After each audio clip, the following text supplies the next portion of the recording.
नमस्ते दोस्तों, आज की कहानी है हमारी माँ संत मदर टेरेसा की, जिन्होंने अपने उपकारों और सेवा भावना से हमें एक महान प्रेरणा स्रोत दिया। इस कहानी में है एक माँ का सफ़र और उनके साहस भरे कदमों की कहानी। तो चलिए शुरुआत करते हैं इस प्रेरणादायक कहानी की।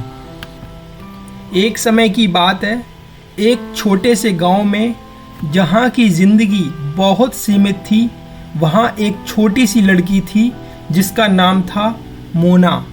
मोना गरीब परिवार से थी और उसकी माँ टेरेसा काम करके जीवन चला रही थी।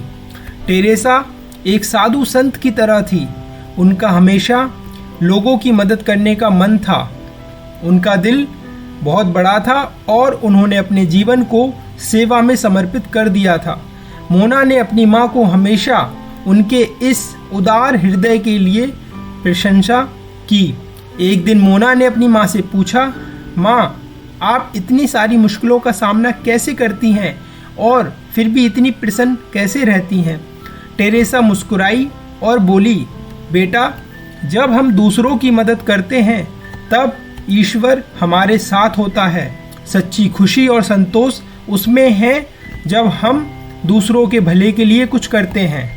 मोना ने आंखों में आंसू देखकर कहा, पर माँ, हमारे पास तो इतना कुछ नहीं है।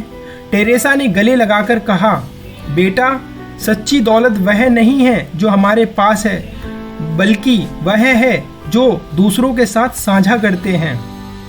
और जब हम दिल से सबको प्यार करते हैं तो खुशियाँ खुद ब खुद हमारे पास चलकर आती हैं। मोना ने उस दिन से सीख ली कि ज़िंदगी का सबसे बड़ा उद्देश्य दूसरों की मदद करना है और उसने भी अपनी माँ की तरह बनने का निर्णय लिया और आगे चलकर वो मदर टेरेसा कहलाईं। इस कहानी से हमें यह सीखने को मिलता है कि छोटी छोटी मेहनतें और दूसरों के प्रति उदार हृदय से हम सच्ची खुशी प्राप्त कर सकते हैं।